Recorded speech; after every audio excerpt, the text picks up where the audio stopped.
तर मित्रांनो, बघू शकता तुम्ही जवळजवळ 2000 वर्षापूर्वी जुन्या लेण्या किती सुंदर पद्धतीने कोरल्या गेल्या आहे. ही आहे सगळ्यात भव्य लेणी. महाडजवळ एक अशी जागा आहे जिथे जवळपास 2000 वर्षापूर्वी लोक राहत होते आणि आजही ती जागा शांत, मिस्टिरियस आणि खूप ऐतिहासिक वाटते. तर आज आपण आलो आहोत गांधारपाले बुद्धिस्ट केव्जमध्ये. महाडपासून अगदी जवळ असलेली ही जागा, आणि खरं सांगायचं तर इतकं शांत आणि सिंपल हिस्ट्री स्पॉट फार कमी बघायला मिळतो. लेणी पाहण्यासाठी फार काही कष्ट करावे लागत नाही. अगदीच मुंबई गोवा हायवेला जोडून आहे. काही पायऱ्या चढले की आपल्याला सुंदर दृश्य बघायला मिळतील. या लेण्या साधारण 2nd किंवा 3rd सेंचुरीमध्ये बनल्या असाव्या असं मानलं जातं. इथे बौद्ध भिक्षू राहत होते. ते मेडिटेशन करायचे, अभ्यास करायचे, आणि हे सगळं फक्त दगडात कोरून तयार केलं गेलं आहे. इथे जर तुम्ही पाहाल तर तुम्हाला वेगळ्या प्रकारच्या लेण्या बघायला मिळतील. बौद्ध लेण्या एकाच प्रकाराचे नसतात. काही केव्स मेडिटेशनसाठी वापरल्या जायचे, तर काही राहण्यासाठी, काही शिकण्यासाठी, तर काही टीचिंगसाठी. म्हणजे हे एक कम्प्लीट लाईफस्टाईल सिस्टम होतं. प्रत्येक लेणीच्या बाहेर एक पाण्याची टाकीसुद्धा आपण पाहू शकतो. इथे काही ठिकाणी आपण स्तूपसुद्धा बघू शकतो. स्तूप म्हणजे एक गोलाकार स्ट्रक्चर असतो, जो बुद्ध यांच्या आठवणी, त्यांच्या टीचिंग्स आणि शांततेचा सिम्बॉल मानला जातो. इथे येण्यासाठी मान्सून आणि विंटर हा बेस्ट सीझन आहे. पावसाळ्यात इथे आपल्याला सुंदर दृश्य पाहायला मिळतात. बुद्धिझमचे काही बेसिक प्रिन्सिपल आहेत. त्यांना आपण पिलर्स म्हणू शकतो. दुःख आहे ते ॲक्सेप्ट करणे. दुसरं, त्या दुःखाचं कारण समजून घेणे.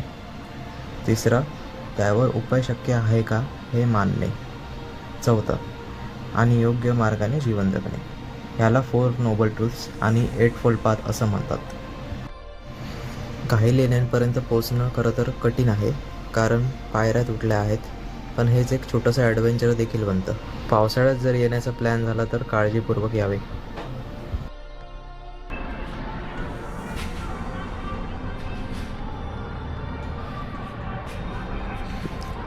तर तुम्ही बघू शकता प्रत्येक लेणीची रचना वेगळी आहे.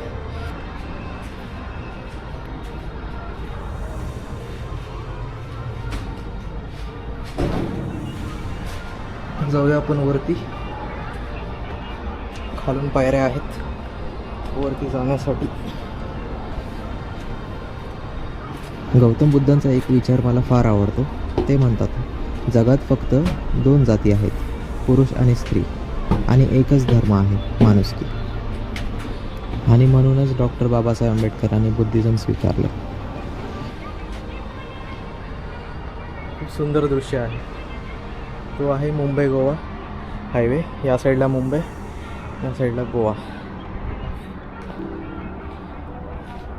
तर अशा प्रकारे मी लेण्या मोजल्या नाही आहेत, पण मी व्हिडिओच्या शेवटला तुम्हाला डिटेलमध्ये नक्की सांगेल एकूण किती लेण्या आहेत आणि कुठली लेणी कशासाठी वापरली जायची. त्यापुढे रस्ता बंद केला आहे कारण पुढे सेफ्टीचा इश्यू असल्यामुळे. इथे एकूण 30 ते 31 बुद्धिस्ट केव्स आहेत.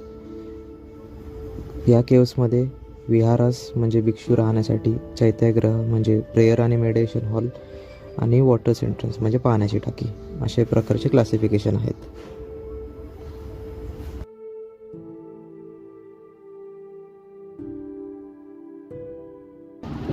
वर यायला काही स्टेप्स आहेत, पण एकदा वर पोचलात तर खूप शांत वाईब मिळते. हवा फ्रेश, सराउंडिंग्स ग्रीन, आणि एक वेगळी एनर्जी फील होते.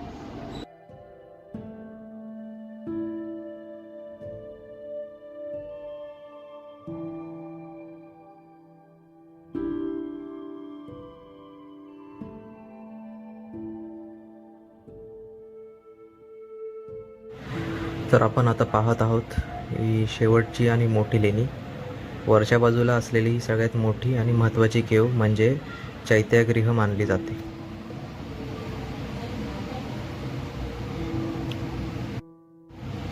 ही एक प्रेयर हॉल होती जिथे बुद्धिस्ट मॉन्क मेडिटेशन आणि गॅदरिंगसाठी एकत्र यायचे.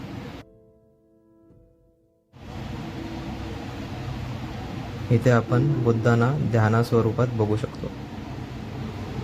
आणखीन एका केव्समध्ये बुद्धांचे कार्विंग्स आहेत.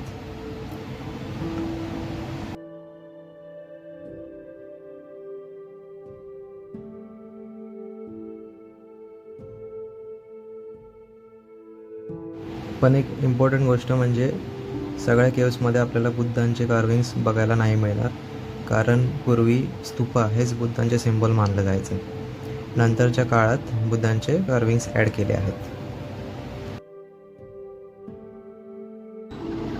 अशा जागा आपल्याला फक्त हिस्ट्री नाही दाखवत, तर एक वेगळा विचार करायला लावतात. इतिहास फक्त पुस्तकात नाही, तर इथे दगडात जिवंत आहे.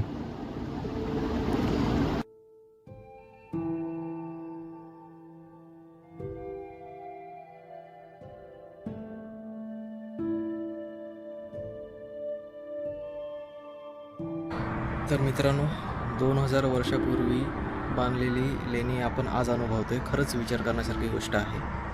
आणि खास करून महाडसारख्या शहरामध्ये खूप इझिली ॲक्सेसेबल आहे, इझिली कोणीही येऊ शकतं. तरी पण ही जागा मला अशी वाटते खूप अंडररेटेड आहे. तर मग नक्कीच एक्सप्लोअर करा. आणि आपल्या चॅनलमध्ये अजून असे काही व्हिडिओज तुम्हाला बघायला मिळतील. त्यासाठी सपोर्ट करा, सबस्क्राईब करा. थँक्यू.